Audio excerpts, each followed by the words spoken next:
interesting time today because you know what, in our nation, especially considering what happened yesterday in different parts of the nation, especially in Abuja, especially at the hallowed Temple of Justice, it was quite a scene, and not an interesting one, by the way, by every stretch of it. It was quite, some would say, something quite avoidable, by the way. And I'm talking about the fisticuff that happened between the security agencies, the DSS, the correctional service officials, and especially where that thing happened, talking about the hallowed temple of justice, the court of law. You see, my take on that at this point in time is I'm awaiting a presidential directive to punish all those involved in that little mayhem at the hallowed temple. It's very unusual. I think this is the first time I'm actually seeing something like that because of somebody who has to take custody of that person there and there.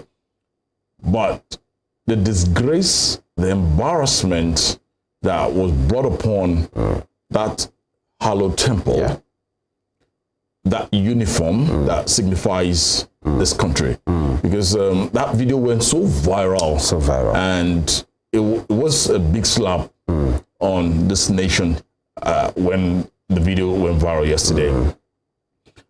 Whoever led the team of the DSS, whoever led the team of members of the both sides, the correctional officers, should be suspended. At this, by now, Mr. President should have suspended both of them. The younger officers should probably be in detention. You don't do that. You are in uniform. I'm sure, you know, talking about the younger officers, they will simply be carrying out the order of their superior. Sometimes they appear helpless, is how they are directed and what they are told that they will tend to carry out. The Yorubas will always say that proverb that I'm not sure that works when it comes to... Seriously, there are definitely... Okay, thank you, Director. I love you, Adebaba. I love you. We need to definitely put some caution. Of course. There should be this restraint. Even Dr. Adefilaga, or my director or my producer says now, today, go and slap Sheyi Baba Tunde. I probably would like, with some style, you know, there are ways to do these things. It was embarrassing, just in front of the whole world. There were cameras everywhere, journalists, people, different, and then this could happen, tearing shirts, dragging each other. Of an officer. You know, by the way, I'm sure, just like you have said, the embarrassing incident should be investigated. Seriously. And culpability should really be, you know, be returned to where it truly belongs.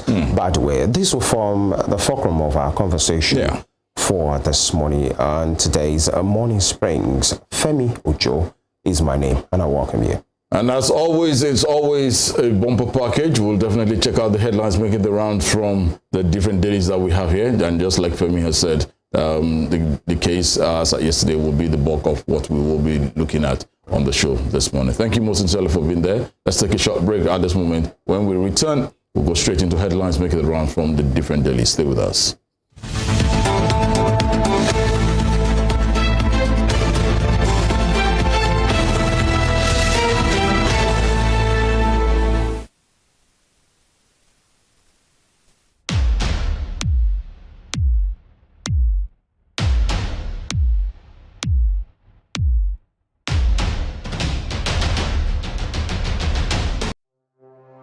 Arrested, affected, sound, found. What do we see? What do we say? Flowing from a spring. A fact A to Z. Check and confirm. Ever expounding current events. Traveling down from the business gist to the globally arising happenings, to the sports news, to the bittersweet infos. Guided transmission, even diffusion, vast and fast, detailed facts are fled.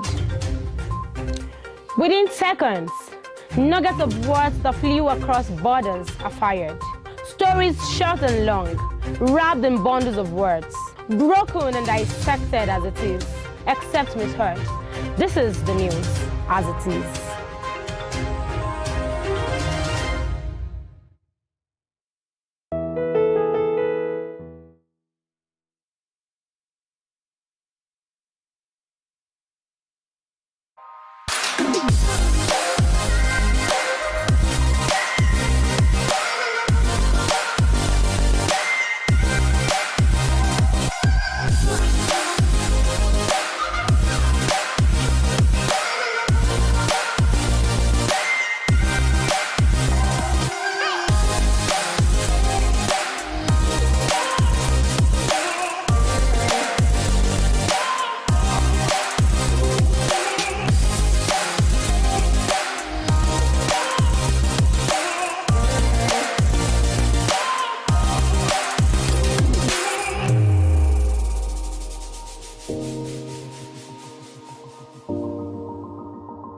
Sports is a culture on its own. It has its own language, its own people, with their own way of life.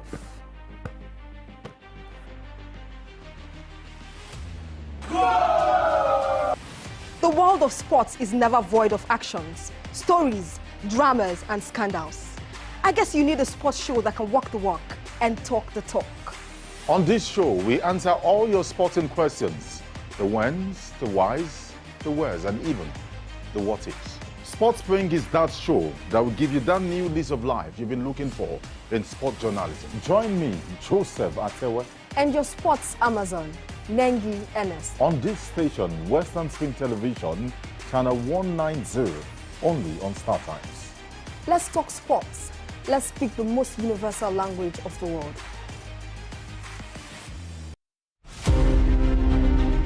The 1914 Amalgamation Treaty is synonymous to the birth of Nigeria. Frederick Lugard, a British Army captain and an outlaw who struck gold in Africa, became the instrument used by destiny to make it happen. The amalgamation of Nigeria was designed for economic reasons by the colonial administration to offset Northern Protectorate budget deficit by Southern Protectorate surplus returns. The amalgamation had ab initio created imbalance in the economic political structure of Nigeria and was responsible for the persistent hiccups and the efforts to forge a united country till today. Nigeria's amalgamation was labeled as the mistake of 1914 by native northern conservatives who neither wanted it nor contributed anything significant to its sustenance. Western Spring Television identifies with Amalgamation Treaty of 1914 as a watershed event in history. Born Jeremiah Oyeni Obafemi on March 6, 1905, Obafemi Awolowo was a prime architect of Nigeria's independence and most consummate advocate of free education and social welfare in Africa's most populous nation.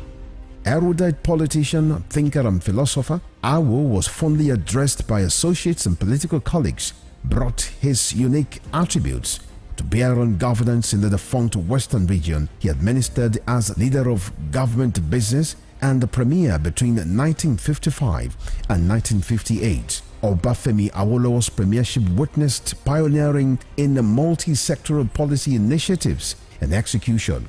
The Western region under his administration paraded several enviable records. First television station in Africa, first real estate in Nigeria, first high-rise building in Nigeria, first modern sports stadium in Nigeria, first agricultural settlement in Nigeria, first modern civil service secretariat in Nigeria, and first industrial estate in Nigeria. His face is on 100 naira denomination as a mark of honor for his distinguished services to his country. Western Spring Television identifies Obafemi Awolowo as a major character in history.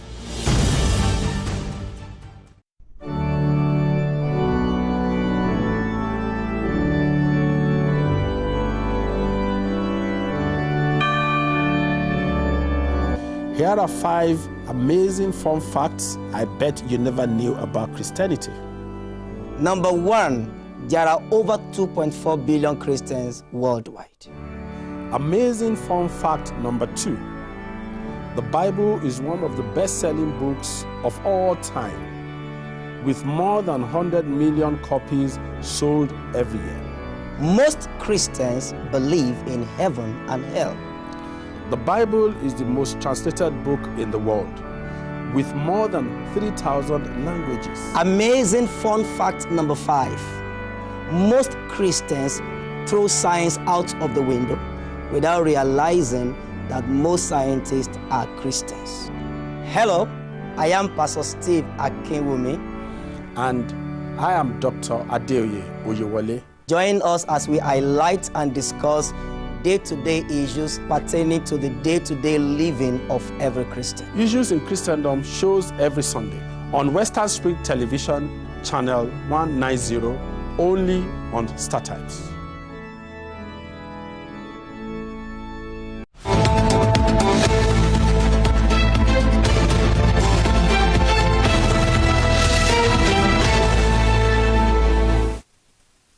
I want to welcome you back on the program Morning Springs for today, and we go straight to the headlines right now. We're talking about stories that are making the headlines for today in our major dailies, and we have the Punch, of course, we have the Guardian, the Daily Trust, and the Nation. Let's start from the Guardian for today. A major story, and this is appearing on all major stories, most of them for this morning, major dailies rather. Here, DSS clashes with NCOS, that's Correctional Service rather, rearrest EMEFIELE despite bail. DSS clashes with NCOS, rearrest EMEFIELE despite bail. And of course, another big headline here is a CBN on new route to inflation control raises interest on banks' deposit. But the big one, just like we said today, is the clash that happened. Avoidable, if you ask me, clash that happened between the DSS and the men of the Nigerian Correctional Service, and the rearresting of the suspended and the embattled Godwin Emefiele, former governor of the CBN, despite bail. And of course, we'll still be looking into that. Here, 15,000 IVF babies delivered in 130 Nigerian clinics since 1989. Wow. I think that's a big shout out to technology, by the way. And here, Senate, the fast ministerial list till Thursday urges discos to allow Nigerians breathe. Of course, that's the popular balance. Let the poor breathe, of course. Very interesting one here. And fruit ripening with chemicals partly responsible for untimely death. NAFDAC ones. And of course, trust me, sometimes when you're going along this road and you feel like, buying fruits, especially those ones that needs to be ripened, oranges, bananas, sometimes guava and the rest of it.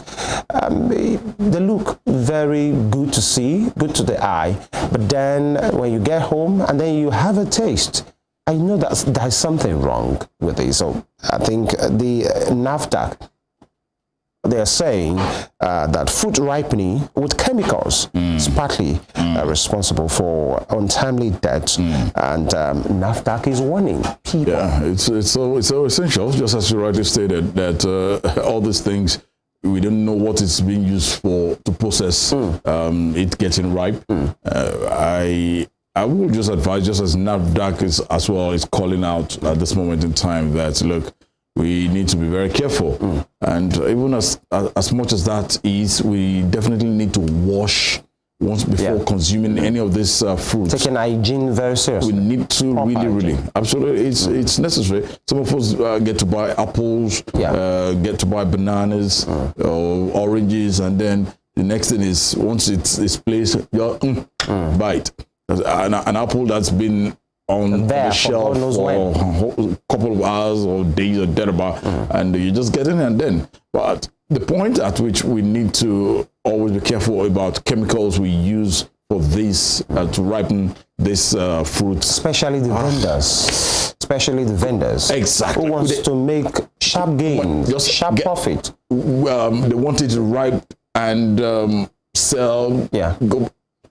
I keep saying it, inhumanity to man is just what is consuming us here in Nigeria.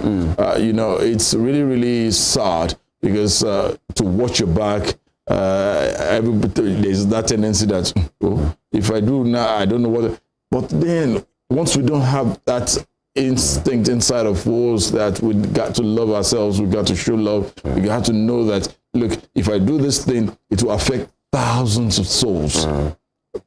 Some people don't care, as long as they get the NIK, as we call it, keeps coming in. And I think maybe we need some measure of education, because some persons doing this, possibly they just see these chemicals as a way of ripening this fruit without understanding it. Maybe the NAFDAC, apart from this information they are giving out, they need to go on advocacy on the danger of the vendors doing those things. Not just you want the thing to be ripe on time, fine, but then there is a danger to that when you do this. And, you know, beyond you buying apple for 250, 300 naira, now the consequences will be in millions and could be fatal. Seriously? In fact, you know, priceless, by the way. Honestly. And that's it. And but the big one today, and that is what is appearing on all major dailies for this morning, is the fisticuff that happened yesterday in Abuja.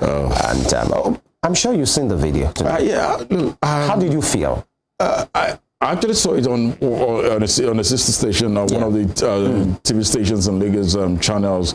It was in Lagos, yes, and it was. Watching that video, it was first of all on Channels TV. I saw it before on social media, on Twitter. If you're not on Twitter as of yesterday, then you probably, because the way Twitter users dragged this set of people, it's a shame. Seriously, it's a shame. There's too much of. I want to show. I'm the one. We are the ones here. Showboating. It's just pathetic.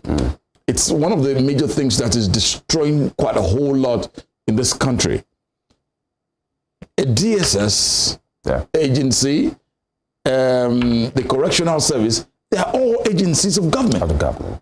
So why the show off? Why the showboating that it has to be us? What does the law say? Who should be in charge? There's somebody that should be in charge, for Christ's sake. There is a process, by the way. Exactly. Because we are hearing that the DSS said they wanted to rearrest the man. Now, what is the process to follow if actually there has to be a rearrest? There's the man that's just been granted a bail. Exactly. Waiting to perfect his bail. And according to them, the need for them to rearrest him. Now, what do you do?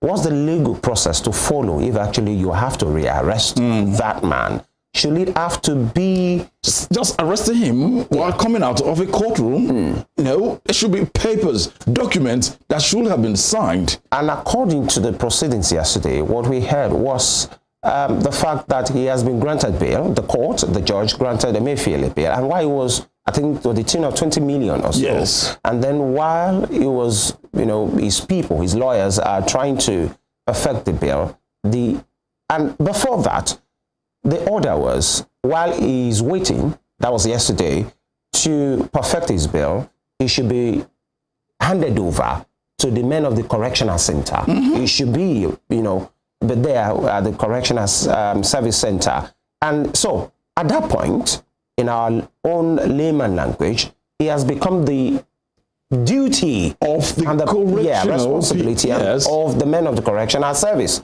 So it was at that point that the DSS who brought him to court swooped in again, and I think that's what caused that fiscal, because the men of the correctional service might have feel like this is now ours. So back off. But then for many persons, they feel this is unbecoming of the DSS. And not just only the DSS, the men in uniform. It is a dignified, service that you are offering.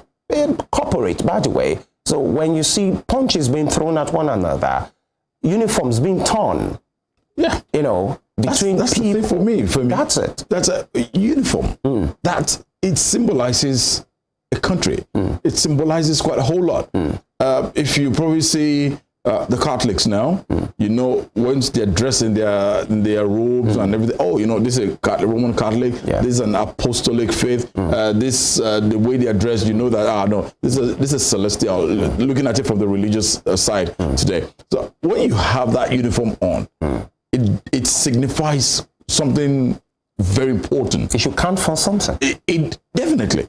And I remember yesterday that whilst monitoring, while awaiting the arrival of the former CBN suspended CBN governor, Godwin EMEFIELE, yesterday in court, you had DSS men of the DSS, all hooded up. Just their black glasses, they were all hooded up. And people began to scream and talk, make some noise that, why are they here this much? Not knowing that this was going to happen eventually. But in the course of this program, we'll see what the legal side to this with the guests who will be helping us out concerning that. But be that as it may, this is a big disgrace to these men in uniform. I make bold to say it is a big disgrace. No matter what it looks like, it shouldn't have generated or degenerated to this level, to that violence, embarrassing level. Of course. Look at the squabble, look at them pulling their... no. But we'll still come to the show, and in the course of it, you will definitely get to see the video of how it happened there yesterday. And still staying with The Guardian, just on the blue strip of that same daily, Senate defers ministerial list till Thursday, urges discourse to allow Nigerians breathe. We are urging discourse, please. Nigerians need to breathe. There's quite a whole lot on our throat. Nigerians are really not having the best of time. Nigerians have been suffocated. It's not at this period. Fuel subsidy has just been removed. And at this moment in time, Nigerians are buying fuel about 617 naira to a liter. And there is the proposed hike in electricity tariff. Look, I'm just appealing. Seriously, I am really appealing, because I wish I could not say this in Yoruba, that a dog that has been playing with you, wriggling and waggling his tail and laughing. If you do something to that dog that will make it look back, that dog might probably bite you. And at this point in time, if you suffocate Nigerians to a large level, we saw what happened during the NSAS about a couple of years ago, when men of the disbanded SARS and everything. But the point at which Nigerians said they weren't going to take it anymore, we saw what happened. But we're not calling, we're not inciting, we're just trying to appeal that let's be considerate, let's do things accordingly, not at this point in time. And I think that's why, the Senate, possibly they're intervening at this time and say, you know what, just like you have said, and just like what is going on in the country, the nation, the people, the Nigerian people are going through a lot right now. Quite a whole lot. So we should just find a way, either corporately or individually, as a group, as association, friend to friend, we should, manage one another at this time and not, add to the burden that the people are really going through at this time. Let's check out some of the other headlines making the rounds from Punch newspaper quickly this morning, because there's quite a whole lot to discuss on the show this morning. Let's go straight to the Punch newspaper. And you have this big bold headline there. Nigerians demand reforms as Tinubu submit ministerial list. There are a couple of writers associated with that story. It says technocrats set to dominate list. Tinubu sought prayers to make right choice. That's credited to Senate leader. NBA tax appointees on security. APC elders fume over Jonathan's move to pick Bayelsa candidates. All right. We just hope the list Thursday's here. We'll see what it looks like and want to know who our ministers would be. And the big bold caption, the picture there says it all. It's definitely the major story making the rounds from the papers, all papers there. And this is something we thought would happen, but then resident doctors begin indefinite strike today. And even after the appeal by the Speaker of the House of Representatives, but then I really don't blame them. It's just that it's us, the Nigerian people, who will still feel the brunt. God forbid bad thing if there is an emergency and there's a need for someone to be in the hospital now. But we have the doctors. But I understand their plight as well. But, you know, it gets more worrisome when you realize that the few doctors that are still around in the country are the ones going on strike. Yes. A chunk of them have moved out. So the remaining ones that we are left with are still going on strike. Not that we have enough, by the way. And they're moving in droves. The brain drain situation across almost every sector of our nation.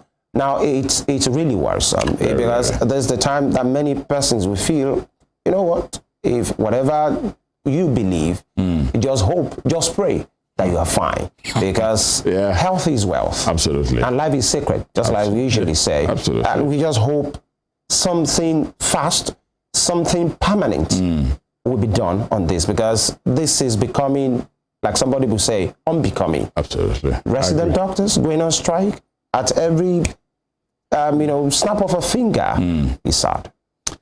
Let's check out the headlines from the Punch newspaper still. Lagos Okada riders accuse policemen of extortion. Welcome to the club if this is new in Lagos, but I'm not sure it's new. Then Adamu Obishore met Tinubu for reconciliation. That's credited to APC chieftains. On the top strip of the Punch newspaper, CBN vows to tackle forex pressure, raises lending rates again. Oh boy. All kind of strategy. Oh. This goes to return $1.2 billion for 374 projects, says NDPHC. $1.2 billion. Please return it. American dollars. Honestly. Now, threats to Kogi, Bayelsa, Imo polls disturbing. That's credited to INEC. It's from what we have been hearing, it's really, really disturbing. Seriously. We just hope we can have elections, and then it shouldn't be a do or die thing. I don't. But our politicians these days, I wonder. Wow, it's all right. Let's look at some of the headlines making the round from Daily Trust newspaper for today. From the Daily Trust, the big bold headline: EMEFIELE rearrested over terrorism as CSOs, lawyers slam DSS. And with riders, secret police, prison officers fight over custody. And it's a sad day. Clash, unfortunate. Ex-CBN governor granted 20 million naira bail. Okay. Below, you have 48 hours to deadline. Tinubu yet to send ministerial list to Senate. And list would reach us within 2 days. That's coming from the Senate leader. That's FEMI Bamidele. And we will beat deadline presidency. Okay. At the top strip here, you have petrol price hike. No plan to reduce work days, federal government. Oh, of course. So it's still 5 days? Yeah, some states have, declared, reduced the numbers of days that their workers should come to. I think it has happened in Kwara State and in Edo State as well. And now the federal government is saying, brace up. Monday to Friday, it is. CBN increases interest rate to 18.75%. Highest in 22 years. Of course, and on politics, Tinubu meets ousted APC chair, Adamu secretary. Let's look at the CBN increasing interest rate to 18.75%, and that's the highest in 22 years. Today. Wow. That's massive. 18.7. When I earlier saw the story, wow, I was feeling like, wait a minute, hold on, what's really happening? Because it appears there is some confusion since President Bola Ahmed Tinubu came into power. You know, at a point you'll be seeing the policy directives, the advisors are being, you know, appointed, and you've seen the team, the economic team, talking about the special advisors. One of them coming out to say, okay, but the tax, they're going to be strategic about it. They are not going to, you know, put so much tax on the people. In fact, the challenge of multiple taxation is going to be addressed. All they have to do is to widen the tax net so that they can, you know, generate more funds. And they're telling the people, okay, please hold on. And part of the, I think, the proposals for the palliatives reeled out on this program as well. At a point, it was the fact that there's going to be some breather on some of these things. So when you are now hearing and we are seeing that the CBN is increasing, you know, interest rate to 18.75%. So you become confused. What's going on? It's like giving something to a child on one hand, and then you're taking it back on the other hand. But then we get to see how this will fly. I think that's it on Daily Trust for today. And quickly, lastly, let's just see what we have. Virtually, they all carry the same story, but different headline as it has been put by the different dailies this morning. The Nation newspaper is next quickly, and ministers Tinubu, San, ex-governors, technocrats, others. Then the writer there says Senate leader, president's list ready tomorrow. We are waiting. Then obviously the major story making the rounds, the EMEFIELE saga. It's the picture is there on the bottom strip of the Nation newspaper in the red colored strip there. Southeast battles erosion. Ladoja pledges loyalty to Olubadan in council. What's been going down in Oyo State about precisely the last couple of months. Wow.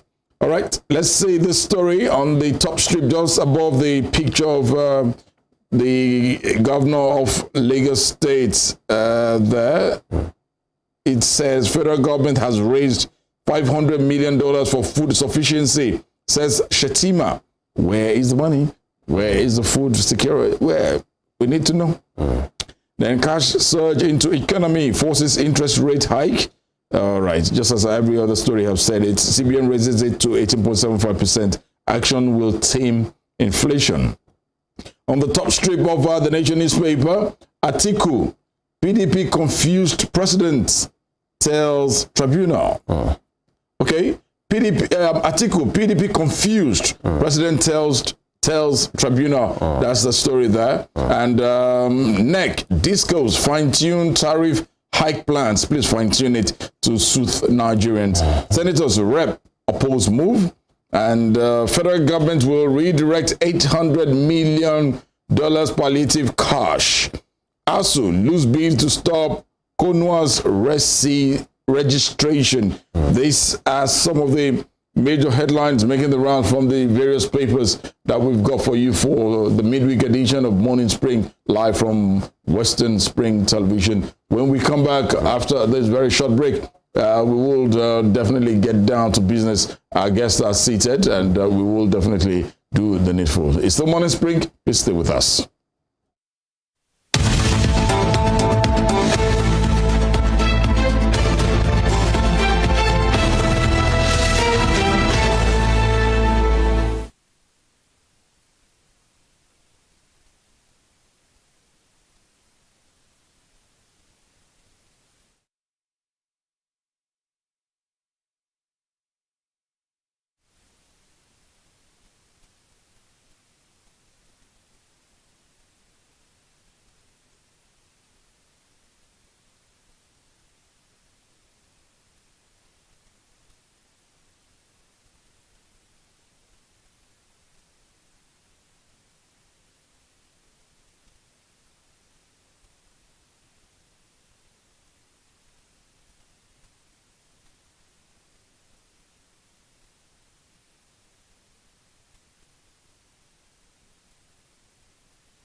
Ahmadu Bello, a Prince Royal, was born 6th of December 1910 at Raba Village, Sokoto, northwestern Nigeria. His father was a district head and heir apparent to the Sultanate throne from the house of Usmanu Danfodio, a religious and social reformer who brought the Habib dynasty under the Fulani Caliphate in the beginning of the 19th century. Ahmadu Bello raised the bar of political consciousness in participation when, in 1944, he engineered the establishment of the Northern People's Congress (NPC) as the first political party in northern Nigeria and the rallying point for politicians in the region before independence. History will not forget Ahmadu Bello for his charisma and political sagacity, which provided easy passage for his kinsmen to assume political and administrative positions in Nigeria's post-independence era. The distinguished elder statesman and Sardauna of Sokoto has his face on his country's 200 naira currency as a mark of honor to one of the architects of Nigeria's independence. Western Spring Television identifies Ahmadu Bello as a watershed character in history.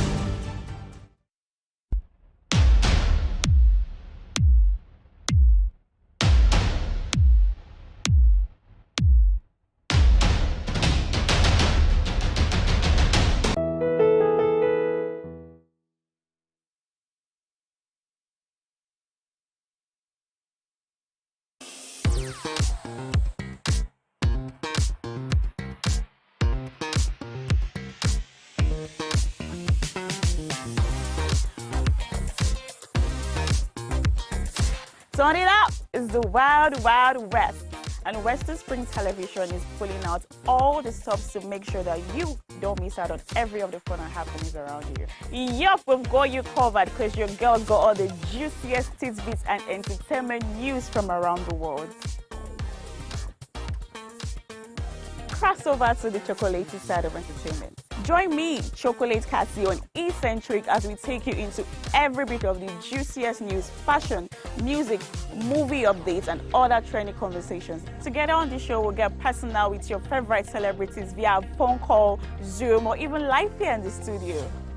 Eccentric will be showing on your TV screen on Western Spring Television, channel 190, only on StarTimes.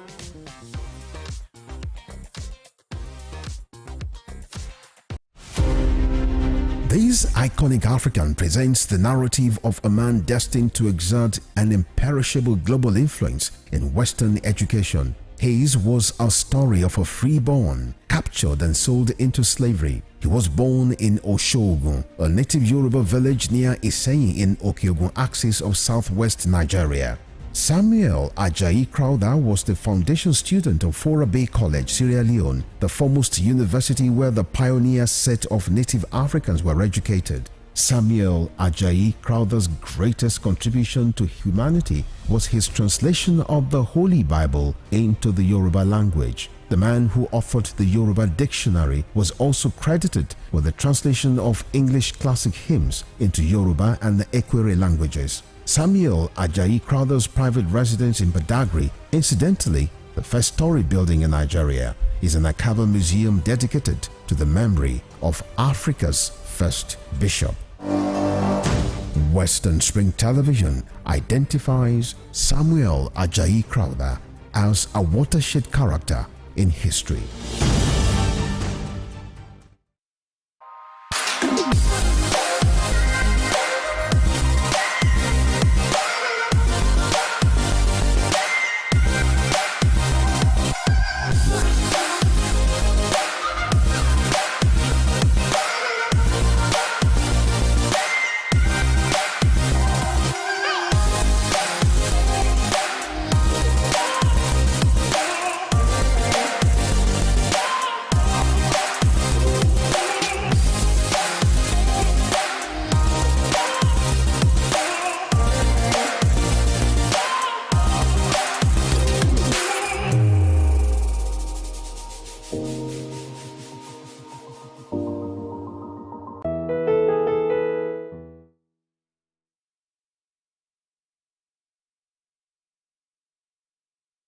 Evelyn Ohiole, Hi. King Eve. How are you today? I'm good, I'm fine, I'm alive. I really feel like she's not giving the right answer to the question. When one asks you, how are you? And you said, you're saying, I'm alive.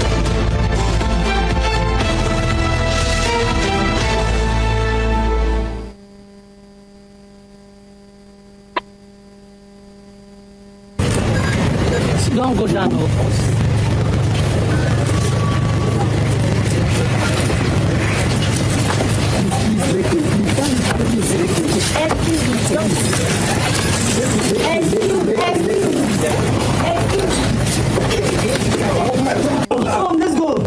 Let's go. Let's go. Center, right? How you consider center, sir? Let's go. They're already shouting out. You're going to consider center, let's go.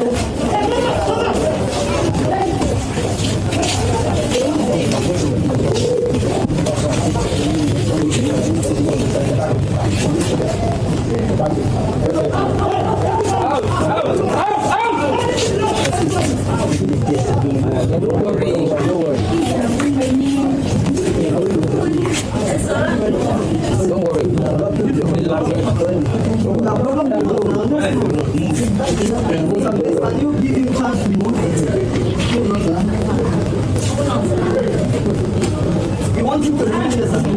Let's move now. Let him move. Let's go.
In Nigeria, a democratic nation, a nation that is blessed with people with integrity.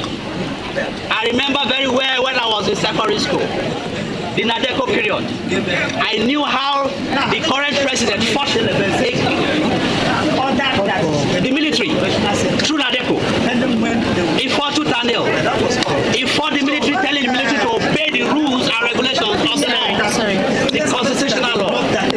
Here we are today. 3 courts have said release him on bail. He's not running away, for God's sake.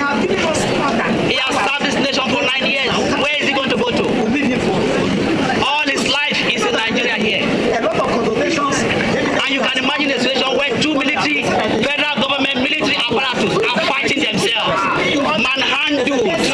manhandling the commander of the prison commission. It is a disgrace to this nation. It is a complete disgrace. All right, thank you to our producers and director. Thank you for that clip at this moment in time. Welcome if you're just joining us. Morning Spring is still the program right here from Western Spring Television. That was what transpired at the court in Lagos yesterday at the trial of formerly suspended CBN Governor Godwin EMEFIELE, while we had quite a whole lot. A drama, if probably we can just use that word. But let's get down to the business of the morning. And Femi still in the house this morning, but our guests are all well seated. 2 barristers in the house to help us look at this very controversial circumstances we have found ourselves as a nation. And live with us in the studio at this moment in time, I'd like to definitely welcome Barrister Moses Obaditan in the house, into the house. And thank you, Barrister Obaditan, for joining us. Thank you always. Thank you. Barrister SOBOWALE is also in the house as well. And I'd like to say good morning to you and thank you for joining us. Good morning to our listeners out there. Thank you for having me here. And via Zoom, all the way from Abuja, via Zoom, we have Prince OYEDOKUN, ADEMOLA OYEDOKUN as well. He is on Zoom, he is on the line joining us from Abuja. Prince, good morning, sir, and thank you for joining us. Good morning, Western Spring Television. Good morning, Nigerians. It's my pleasure being here. Thank you. Okay. Let's okay. So that for clarity's sake, Femi is in the house. So Femi, say something at this moment. Of course, this is still Morning Springs, and then the conversation this morning is basically about what you have just watched. That's just a part of what really transpired yesterday, and then we look at it, especially as it happened at the Halo Chamber, yes, the Halo Temple of Justice, pardon me, and so we look at the legal implication to that, what really transpired, the arrest, the rearrest, the bail, and the fisticuff between these agencies of the government. And we'll start with Prince OYEDOKUN. Barrister, when you saw the picture yesterday, when you saw the video as it happened and as it has really gone viral, what went through your mind? Well, that was a very shameful scene to every civilized Nigerian. It has once again brought to the fore the interagency relationship problem that we have between our institutions. The DSS is a law enforcement agency. The Correctional Service is also a law enforcement agency. And if the DSS has brought this person to court, has charged this to court, and the court in its wisdom has given this person bail, there's absolutely nothing in law that stops them from rearresting him for another offense different from what he has been charged with or for which he was brought to court. Then when court granted him bail, the court granted him bail on terms, 20 million naira bail bond and the rest, and with a specific order for him to be remanded in the correctional center pending the perfection of his bail conditions. That is a very clear and specific order of the court. So, as at that point, the DSS has no authority beyond the order of court than to allow the defendant to be taken to a correctional center. In a sane society or where things are done properly, DSS as an agent of federal government can liaise with the head or the management of the correctional center that please let us know when this person is being taken away from your custody. They can alliance with the court. Let us know when the bail of this person is being perfected, because he still has some cases to handle. And I see no reason why court agency as a correctional service or the institution of the court will not cooperate with another agency of federal government. But what we saw yesterday was an embarrassing situation. All right, the brigandage is the principle of the court, and it is discouraged. It's not the best way to go.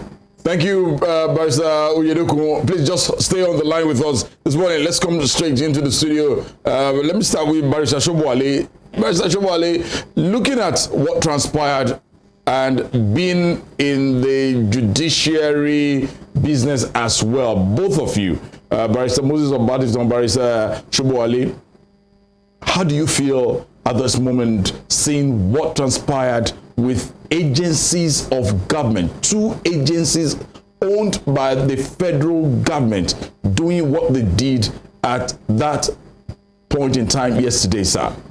Well, this is a painful period to be known as a lawyer, because what they have done to us yesterday, what they've done to the Constitution, what they have done to what we all defend, fundamental right, yesterday, is a total backwardness to the system. If you look at it, now this is not a military era. We are talking about democracy. What is more disappointing is that the federal government has not said anything to condemn the act of the DSS. You can see this is complete, it's just a denigration of the temple of justice. What they have done, they are so much overbearing, and the question is, what interest do you have? If you look at the fundamental rights of all Nigerians, Section 34 is very, very clear in terms of how you handle people, in terms of your own right as a person. Now, the DSS totally went against that. You understand? If the federal government is not interested in releasing EMEFIELE, there are better ways of doing it other than this open disgrace at this time, internet age. This one is not a Nigerian issue. This is global. This has gone worldwide. They have seen that we don't have respect for rule of law. And we are talking of democracy. They have seen that we don't have respect for fundamental rights of human beings. You understand? And you see, let's even forget the fact that the man has served, he has done this. The court was clear. Why take him to court when you know you will not obey the court? That's a very clear question. You understand? And of course, as my brother and my learned friend said, they still have rights to arrest anytime. They have that right. Now that they have the right, there is nothing that stops you from going through it in the right way. Now, they are proving to the world that it goes beyond whatsoever EMEFIELE must have done. There is something personal they need to resolve. And the DSS cannot continue to go through this way. This is how NSAS protest started. This is what people have been trying to avoid. Now they have technically started it. The man that everybody, all Nigerians don't want to hear his name, has now started winning public sympathy because we don't just know how to go about things. And I have a very clear question to the federal government. Please, what now is the difference between a completely democratic man, as we assume, and the military era? If this is happening and there is no condemnation about it, and the man is, as we speak, now still with the DSS. It's a shame. Pastor Obaditan, of course, same question, but then looking at where that happened, Barrister, some will have said, just like most persons have been saying, the physical was, avoidable, by the way. But then looking at the hallowed temple of justice, that is where that happened. What got them there was justice, by the way. The DSS, were the one who brought EMEFIELE to court.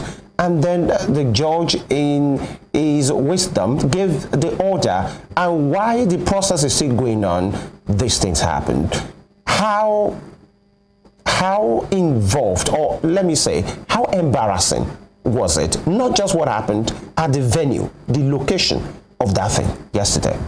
Well, it's not only a discretion or a desecration of the Temple of Justice. It has an international stains on in the integrity, the name of our country as in Nigeria, because this is a global village. Whatever is going on now is being seen all over. Absolutely. But let me start with the quotation from Martin Luther King. He said this he said, in the process of gaining our rightful place, we must not be guilty of wrongful deeds. Let us not seek for satisfy our thirst for freedom by drinking from the cup of bitterness and hatred. We must ever conduct our struggle on the high place of dignity, discipline, again and again, we must rise to the majestic of height of meeting physical force with soul force. What do you mean? What Martin Luther was saying, because they went through this one. What I've seen just remind me of the word Gestapo. What happens in the days of the military. Almost all of us witnessed what happened that time. But ironically, the painful aspect was that the present president was part of those who are in the struggle, in the front line, to emancipate, and to destroy the military Gestapo. And in fact, he has to run out of the country. If I happen to be the president yesterday, I will sack the DSS director, because he has not shown that we are in democratic system. He has not obeyed the rule of law. The rule of law is that nobody is superior to the court order, even the president. You know, when we are blaming EMEFIELE and the former president was that they do not obey the court order on the change of currency or printing of currency, that they obey, that they will be spending 200. You know, so what difference have we made now? So looking at this one, remember there used to be one man in the day, you see Rafin Dadi, who was in the days of IBB, who have kept people in prisons, court order. The man will not until the military took over that government and the man was arrested. We must not allow such a thing to come in our days. We must look at what is it. This man has violated the law. He has not carried gun against the state. It was mere allegation. Because, you know, my brother said, you come with our book. I said, I must. Because the law is so there. It's like what we call the presumption of innocence. Yes. Whatever EMEFIELE charges you have against him, the law is that the man is still presumed to be innocent. And not only that, in the process, what does the law say? Section 43, Section 45, Section 46. This he has mentioned 43. But let's just, if I don't mind, let me just mention one or two things in that one. And if you look at the Section 46, and I think I said, any person who alleges that any provision of this chapter has been or is being likely to be contravened in any state or relation, and he's coming down and stating that the person should be presumed innocent. You know, and looking at other sections which I try to look at, that's 35, Section 4. I'm sorry, when I go, I have to arm myself so that they won't say, OBADITAN said it was not me, it was the law of the land. That's this 35 subsection 5. Every person who is charged with a criminal offense shall be presumed to be innocent until is proved guilty. That is now. Then if you look at section 36.5.2, which I was trying to make mention, section 36 of 5, also, okay, that one I've read, and I think, okay, 35.4, I'm sorry, you have to tolerate me. Any person who is arrested or detained according with the subsection 1C or so and so, in itself shall be brought before a court of law within a reasonable time. And if it's not tried within a period of 2 months from the date of his arrest or detention in the case of a person who is custody or is entitled to bail, or 3 months from the date of his arrest or detention. And then they went further to explain what do we mean by reasonable time. Reasonable time, if it's assuming you are arrested at Okoloke. Okoloke is in Kogi, very close to Yagba. If you take me from that place, you have to take me either to Egbe or Umaron, so that those distance you can take me. But if it's so far away, you take me to Abuja within 48 hours. This man has been there from June, I think 6. And the one court or the other said release him. So who is superior? Is it the DSS? Then somebody will put somebody in the custody. Once a law has given an order, that is like a law. In fact, it is a law. If you remember Sarowiwa was asked to be killed or hanged. He still has the opportunity of appeal. They are sending one bail versus the state in Oyo State. They still have opportunity of appeal. But because the order have been given, our law enforcer just quickly went and hung these 2 gentlemen. And they paid dearly for it. They have to compensate Bello and the state or government of Oyo State. The one in the Karuwa, you know, the global, the implication, the send us from Commonwealth, the send us from any other thing. So we must know, right? Then do you know the economic implication? If my brother, who is by my left hand here, is to invest in Nigeria, And then will you not call him? Say, oh boy, that call the way they go. They know they obey law. If you put your money down, you are on your own. All right. So it's going to affect us economically. So to me, they've not just insulted the nation. They've not only desecrated the temple of justice. They are simply telling the global world, don't come to Nigeria. Because they say we're inviting, we are going to turn the economy around. You can't turn the economy around. Right. But let me just conclude by what one of these said, everyone is calling for peace. No one is calling for justice. And that is a Peter Todd. So these are the story that these are the place we have brought Nigeria to. Thank you, Barrister Moses. Let's come back to you, Barrister OYEDOKUN, who is on Zoom this morning. Barrister, let's assume, let's look at the point at which we are today. Looking at the things that the DSS have been doing in the last couple of months and years in Nigeria, and summing it up with what happened there yesterday. At this point, what do you think legally should have happened to the head of both agencies of government? Legally, if we have to look at it following the constitutional line of duty at this moment in time, what should have happened to both heads of these agencies? Barrister OYEDOKUN, sir. For me, the entire scenario that happened yesterday is a simple case of contempt of court. In fact, I would say FIASCO in the presence of the court itself, because this actually happened in the court premises. So what actually happened is contempt of court. And what is the legal implication of somebody who is contemptuous of court order? No offense. It is to be punished in quasi-criminal way. What has happened now is that the head of the DSS has violated the court order, which remanded Mr. EMEFIELE in correctional service pending the perfection bill. And the appropriate authority should set the law in motion, especially the defense lawyer, to ensure that the head of DSS is punished for violating the order of court.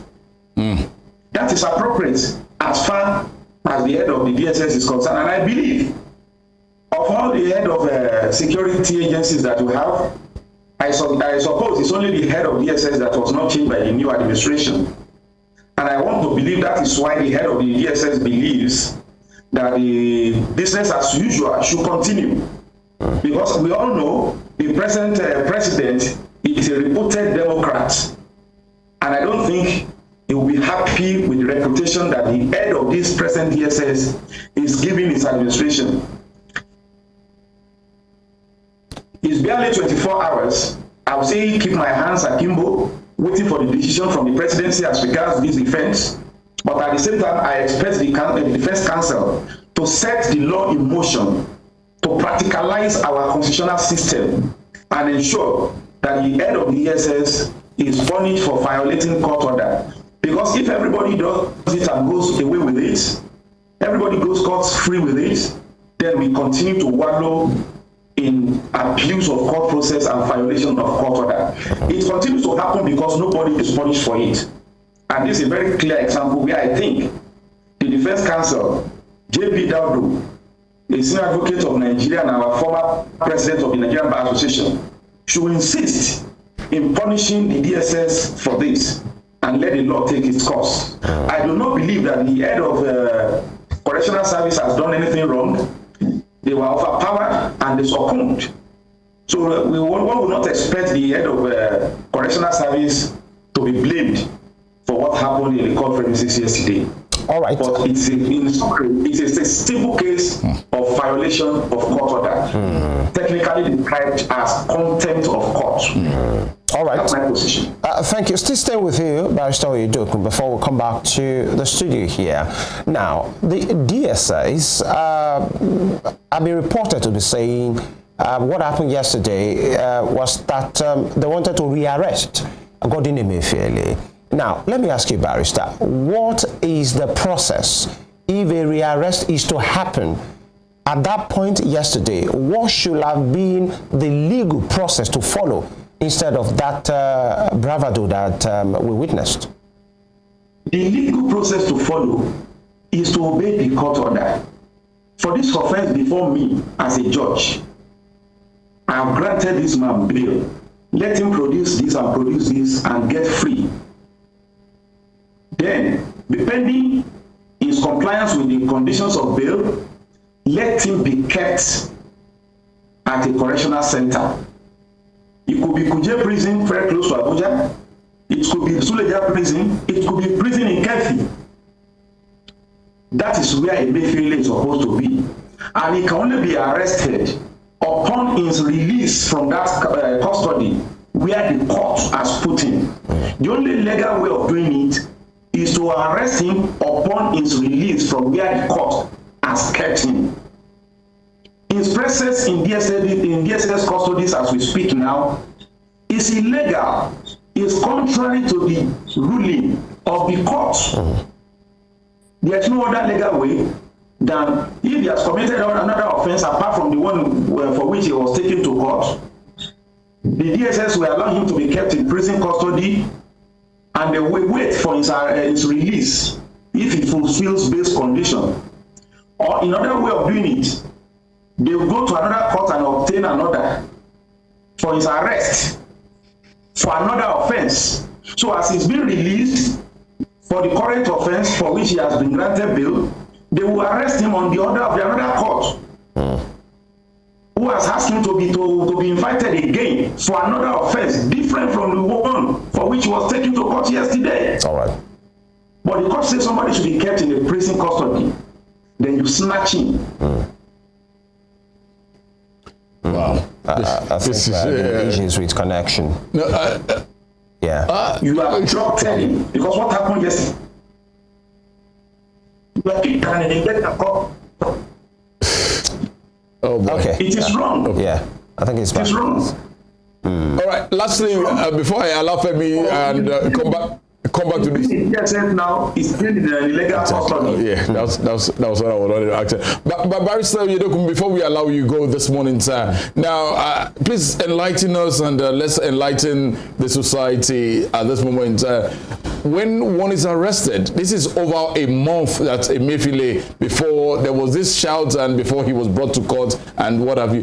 Now that the court have said, okay, this man should go on bail, 20 million naira, perfect his papers and everything. But the DSS is saying, hey, he has to be, they want to rearrest him and what have you. Who is breaching the rule of law at this moment? And what should be done when you breach contempt of court? When you breach a contempt of court, the procedure is that the person complaining against the breach will bring it to the attention of the judge. Then they will file a necessary motion for leave to serve you Form 48, commanding you to respect that court order immediately. And if you still fail, then they will serve you Form 49. That is, you come to court to come and convince the judge why you should not be committed to prison for violating the court order. So that is a criminal proceeding where a person will be convicted and sentenced to a term of imprisonment for violating court order. The punishment is punitive. Then as to why arresting him and delaying this long length of time before bringing him to court. Yes, the Constitution says a person arrested should be taken to court within 24 hours if there is a court within the radius of 40 kilometers to where the person is being kept. And if there is no court within the radius of 40 kilometers within 48 hours after the arrest, then the law has also smartly provided an exception to that. When a person is arrested and the police or the arresting institution observes that their investigation is going to take longer than 24 hours, and they know that they cannot complete investigation within 24 hours to take you to court, what they do is that they apply to the appropriate court under the Administration of Criminal Justice Act to detain that person for the first time 14 days. So the person will be detained on court order for 14 days while investigation lasts. If the investigation is not completed within 14 days, they will reapply for the last time for another 14 days, by which time the court expected them to have, or the law expected them to have completed their investigation. I do not know whether that happened in EMEFIELE's case, but I guess that was what happened while he was detained this long before he was taken to court. All right. I want to sincerely thank you, Barrister OYEDOKUN, for your take this morning on this matter. And we'll go on a short break right now. And when we come back, we continue with the rest of the conversation. It's still Morning Springs on Western Spring Television.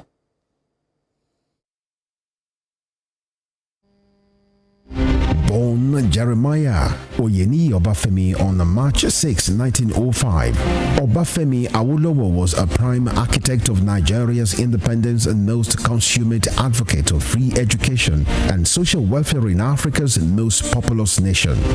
Erudite politician, thinker and philosopher, Awo was fondly addressed by associates and political colleagues, brought his unique attributes to bear on governance in the defunct Western region. He administered as leader of government business and the premier between 1955 and 1958. Obafemi Awolowo's premiership witnessed pioneering in multi-sectoral policy initiatives and execution. The Western region under his administration paraded several enviable records. First television station in Africa, first real estate in Nigeria, first high-rise building in Nigeria, first modern sports stadium in Nigeria, first agricultural settlement in Nigeria, first modern civil service secretariat in Nigeria, and first industrial estate in Nigeria. His face is on 100 naira denomination as a mark of honor for his distinguished services to his country. Western Spring Television identifies Obafemi Awolowo as a major character in history. Dramatist, playwright, and icon of Yoruba thematic arts, Duro Ladipo was born December 18, 1931 in Osogbo, southwest Nigeria. His clergyman father christened him Timothy. His other names, Duro Dola, Duro Shomo, Duro Rike, reflected his persona and the circumstances that surrounded his birth. The legendary stage actor had in several public fora identified himself as one of the greatest abikus born to die in this world. Family records reveal how he was born and died 13 times. The intertwining names he bore thus lent credence to his spiritism. Duro Ladipo was one of the best known and world-acclaimed Yoruba dramatists to emerge from post-colonial Africa. His notable works, Obakoso, Obawaja, and Morimi, took him beyond Africa to several parts of the world. By the time Duro Ladipo died on 11 March 1978, Nigeria's first cultural ambassador had acquired a towering image as an artist whose works adorned the frontage of Trenchard Hall, University of Ibadan. Western Spring Television identifies Duro Ladipo as a major character in history.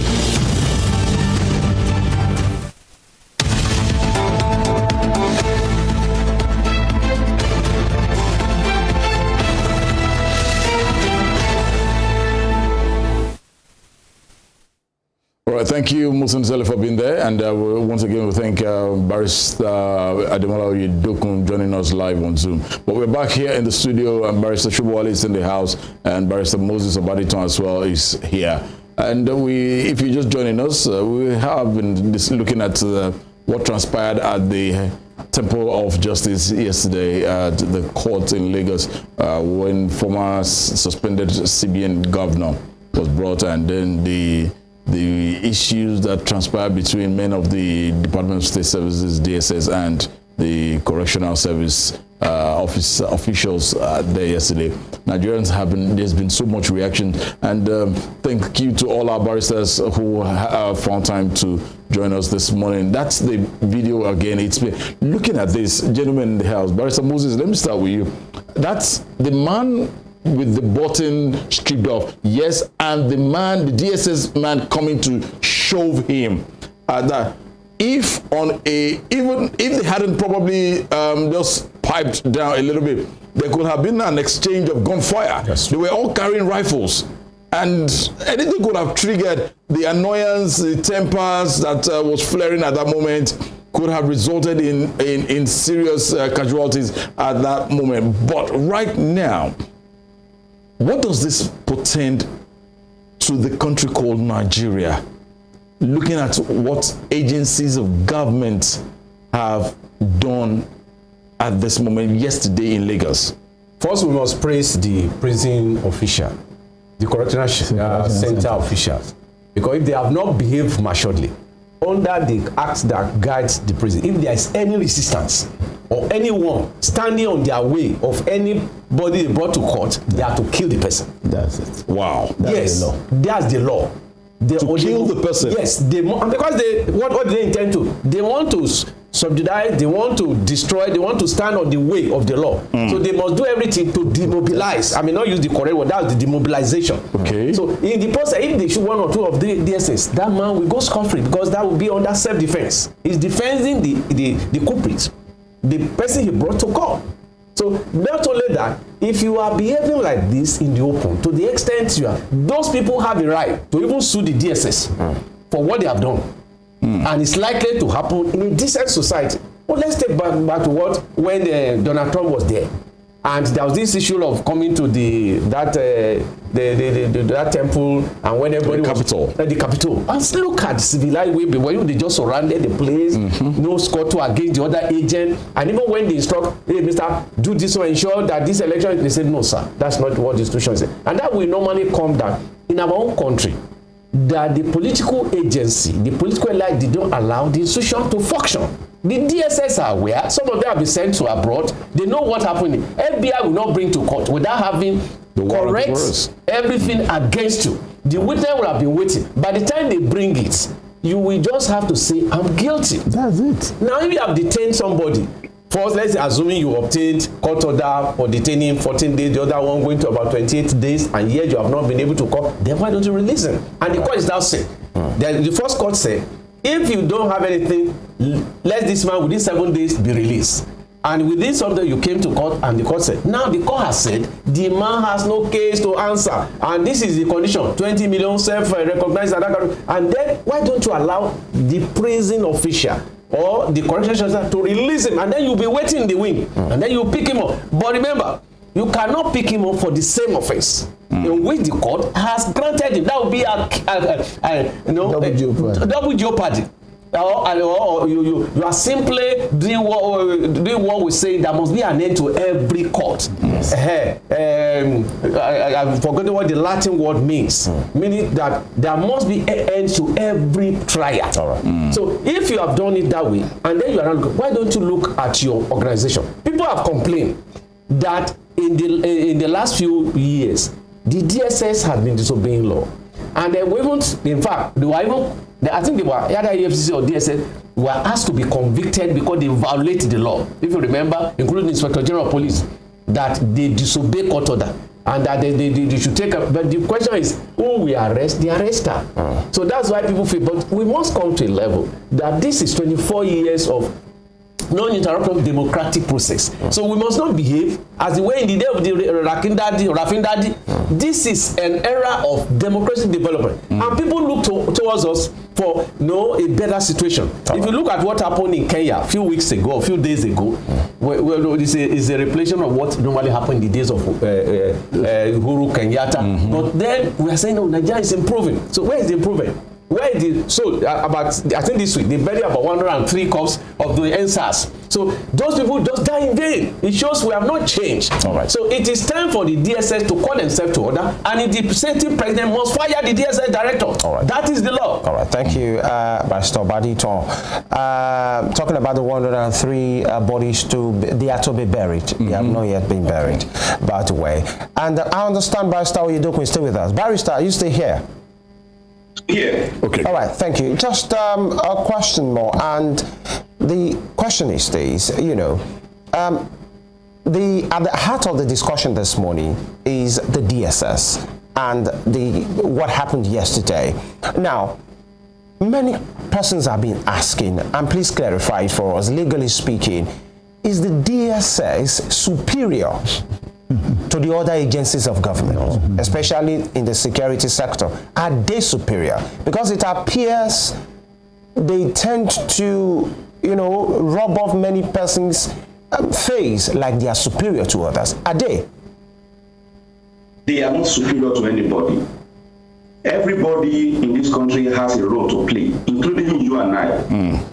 And as an agency of government established by law, their roles are statutorily defined in the act establishing them, and they cannot go beyond that.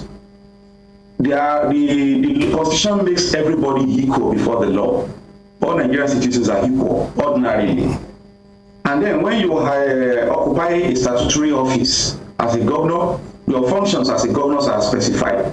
The function of that other elected people, the House of Assembly, their functions are specified. Even the commissioners you appoint, their functions are specified. The chairman of local government has his function specified. EFCC has its function specified. The Nigerian police has its functions specified. The Nigerian Security and Civil Defense Corps, they have their functions specified. They don't overlap, and where they overlap, there is what we call interagency cooperation. Yeah, there are security meetings where all of them will be present, and then they will iron things out and how to deal with a particular problem. So there is no law that makes DSS to be superior to other security institutions that we, or apparatuses we have. Their own is to maintain internal security and to gather intelligence. Nothing more. All right. What I think is happening to DSS, that they are gathering this type of negative reputation, is the mentality of whosoever is in the head. I will define or describe the head of the DSS. I don't even know where the name D is coming from, because the law that established it has not been changed, and it is described as State Security Service, SSS. And over the years now, they have been called DSS. I don't have a problem with that if the court has recognized them as DSS, but the law that establishes them still refines them as State Security Service is hereby established. So when I say the mentality or the idiosyncrasy of those who are the helms of affairs of DSS is that of Gestapo. It's autocratic, it's violent, it's arrogance of power, right, because they are carrying bomb. And the DSS is reported to violation of human rights, abuse of court process, violation of rule of law, contempt of court. If anybody is asked about DSS, that's what they are known for. But there's nothing in law, according to the question, there's nothing in law, in any enactment, that makes them superior to other agencies of government. All right. Their roles are defined, are very simply defined, and it's very, very short and brief. I don't have the text here, but I don't think their roles is more than 5 or so. All right, thank you, Barrister. And the Constitution makes every Nigerian equal. All right. And you cannot, even if you are a police IGP, you cannot act towards me beyond your statutory and constitutional power. So where that your statutory power ends, that is where my constitutional right begins. And that's why I have right to take any person on authority to court. If you have exceeded your authority, your statutory authority in relation to me, I take you to court. All right. All right. All right. So they are not superior to another person. We must sincerely thank you, Barrister OYEDOKUN, for your take on the program today. Thank you. You're welcome, sir. It's my pleasure. Thank you, Barrister. Back to the studio now. Back to my special regards to my colleagues in the house. All right. Thank you so much. Yeah, don't worry. We will be joining you very soon. I think I'll go back to school. Let's come back. Ask Dr. SOBOWALE. The best feeling is being a lawyer. Thank you so much, Barrister. Do enjoy the rest of your day. Ask engineer Dr. SOBOWALE. He will tell you the best feeling is being a lawyer. We get that. Thank you most sincerely. Enjoy the rest of your day, Barrister OYEDOKUN. Thank you so much, sir. It's my pleasure. Thank you. Sir. Gentlemen, let's really just one more thing before, because there's still one other thing we want us to look into at this moment in time. Where do we go from here? Is this what we will be seeing amongst our security apparatus agencies of government like this? Remembering just a few days into the Bola Ahmed Tinubu administration, one of the first things that I think it was the DSS, this same DSS and EFCC, whereby he ordered them to vacate the premises of EFCC. Now, it's still the same DSS with the correctional service. What could be done? Is not what could be done. Is it an aspect of too much of executive powers or too much of excesses on the part of the DSS, and they're silently being supported somewhere from the presidency? That's why they have the guts to do what they're doing. Barristers, you'll take one after the other. Well, you see, one thing I will say is this. Most of the time we like taking up the issue from the fruits without considering the roots. There is none of those people that misbehaved yesterday that is not a Nigerian. When they were growing up, they were not trained with the Constitution. You bring lawyers to the studio, and you want us to analyze this and that when things go wrong. Whereas, right from the beginning, the Bible of Nigerians is not known to Nigerians. Our Bible is the Constitution. This is our Bible. I make bold to say that every Nigerian youth, this should be included, completely included, right from primary school. Right from primary school. So that person that will become a DSS 20 years time will have understood this part. In section 34, section 33, that spoke about right to life as exceptions. That you have right to life, but when this occurs, you can lose that right. But when it comes to right to dignity of persons, it has no exception. The dignity, even if that person has been sentenced for execution, the dignity of his person remains. And that the DSS has completely violated, and it is on the global scene. Look at what the DSS did to the man from the correctional center. They pulled his clothes. Now the question is, we cannot. I'm not going to exonerate the federal government from this. The DSS is acting as if it's the NSAS arm of the federal government that can be used at any time to fight anybody that the federal government is trying to deal with. It's a shame. You understand? It's a big shame. The police will not try this. Now, you ask that fundamental question. Are they superior? The other man in the video, this particular one, who has his head covered, on what basis? What's happening? That this is the exact way the Boko Haram people dress. So where did they pick it from? They pick it from the DSS. I mean, if you are going on the road and you saw a police officer dressed this way, are you not going to be afraid that an armed robber is there? Which law gives him the chance to be dressed this way and to start pushing if this is a disgrace, it's a complete one. I think all Nigerians, all units, all associations should write to the federal government and tell them they should allow the poor to really breathe, because that's the cry of the president. All right. Thank you. Barrister, for the want of time, we have to switch our gears right now.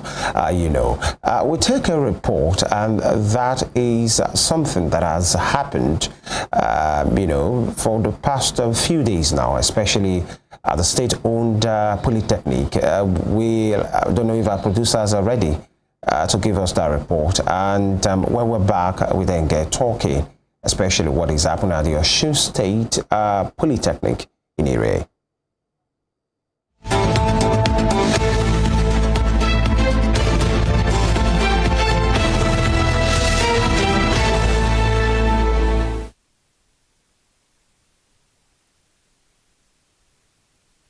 Describing the suspension of Tajuddin Odetayo, who was suspended yesterday as the rector of the Osun State Polytechnic IRE, as an aberration which is against the constitution of the institution, the Academic Staff Union of Polytechnic ASUP Osun State Polytechnic IRE chapter put on hold academic activities within the institution following a protest this morning.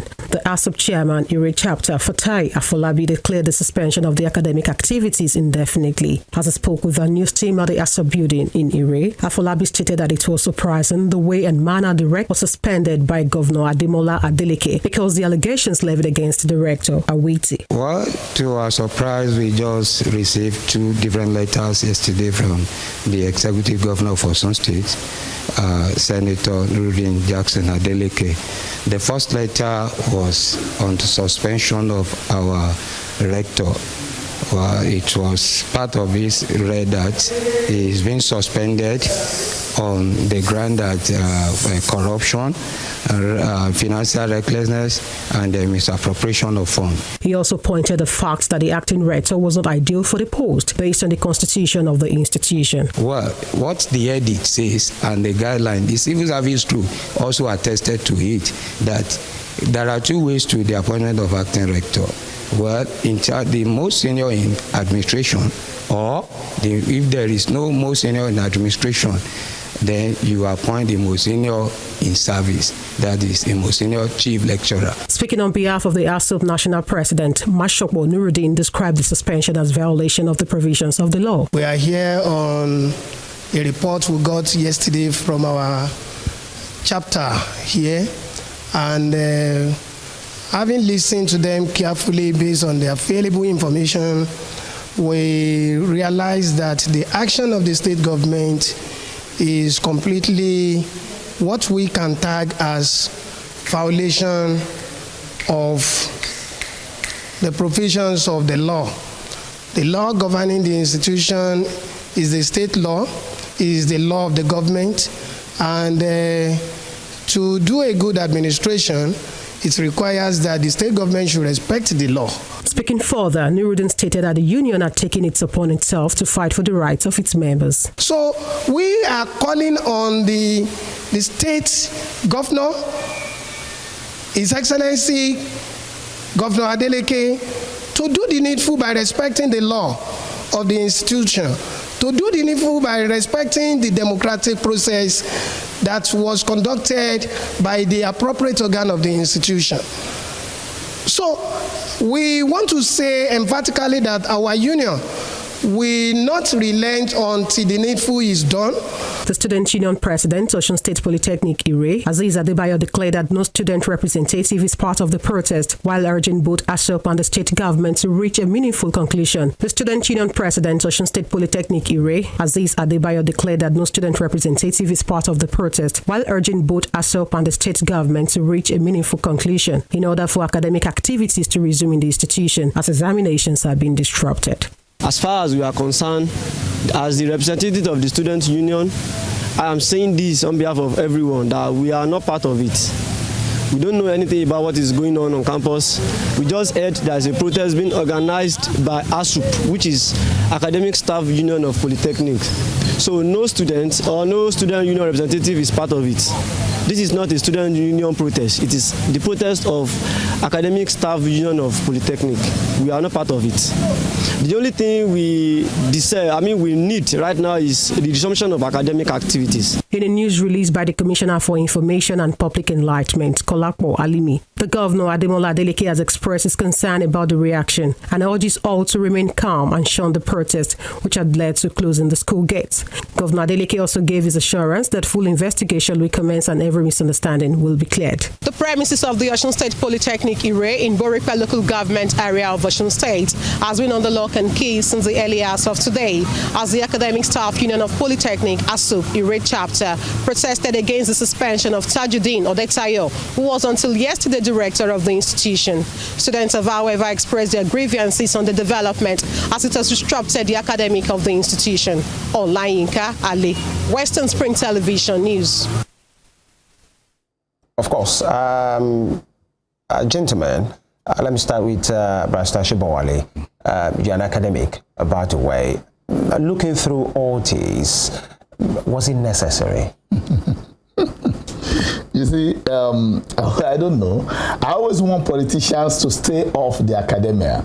You think this is politics? It's politics. You see, when the executive governor removes someone from office, and after that investigation commences, you see, some of these things can be disturbing.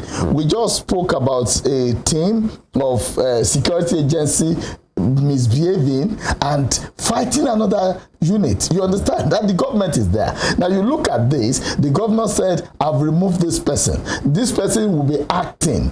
Imagine. And after that investigation commences, you now begin to ask. And I have said it, since the emergence of this administration, I've always engaged them and I've always told them that when you set up committee, make your findings before you make pronouncements. It just shows that you don't understand governance. Now, you have removed the rector from office. You did not ask the deputy rector to step in. You did not ask the most senior chief lecturer to step in. You just brought someone from nowhere, from your hometown, to step in as acting rector. This is not a family business. So that's not due process. This is not due process. In fact, it's not a process.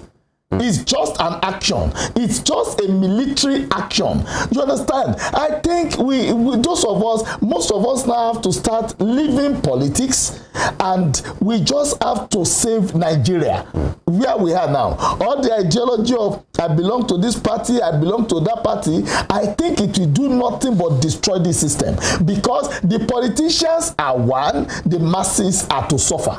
You understand? You have removed someone from office. Who brought the allegation? Is it from the school? This is the same mistake that Buhari regime made in the time of the Unilag Vice Chancellor, when he was wrongly removed. They had to bring him back. It's wrong. There is a process. The process, Professor Ogundipe, there is a process for you to follow. You understand? Those of us in the academia, we protect it. You know, this is part of the last thing that we have, where integrity is still maintained. When we bring in politics there, we bring in religion into the academia, then we destroy everything completely. This is pure nepotism. You are brought in tribalism, someone from your... Okay, now, what he has been alleged, by who?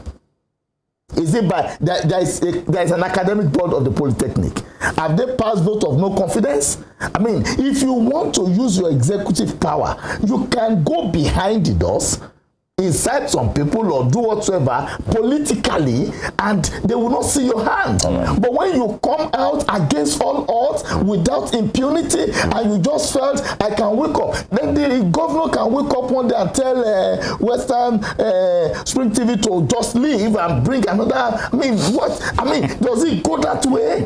Does it become that bad? Are they God? What are they playing?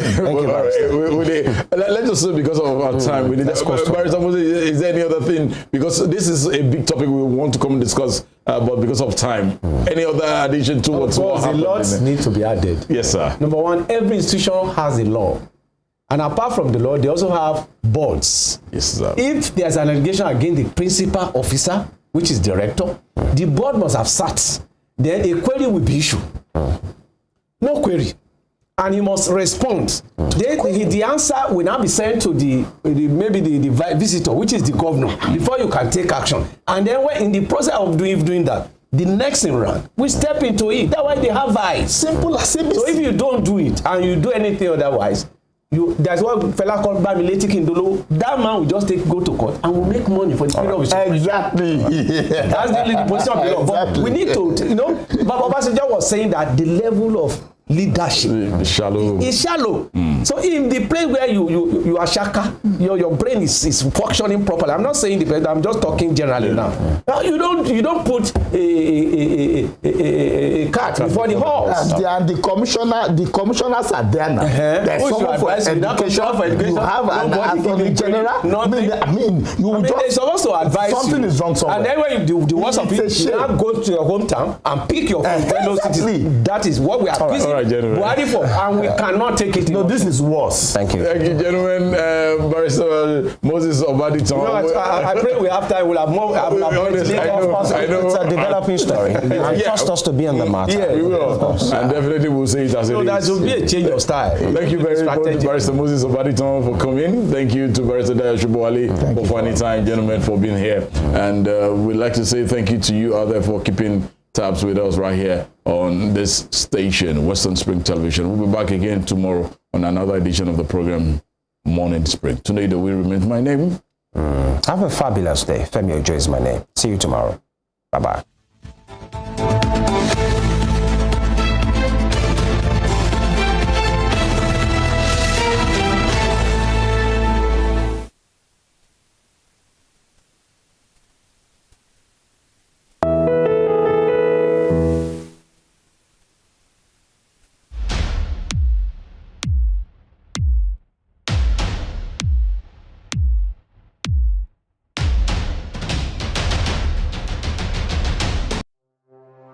Arrested, affected, sound, found. What do we see? What do we say? Flowing from a spring. A fact A to Z. Check and confirm. Ever expounding current events. Traveling down from the business gist to the globally arising happenings, to the sports news, to the bittersweet infos. Guided transmission, even diffusion, vast and fast, detailed facts are fled. Within seconds, nuggets of words that flew across borders are fired. Stories short and long, wrapped in bundles of words, broken and dissected as it is, except misheard. This is the news as it is.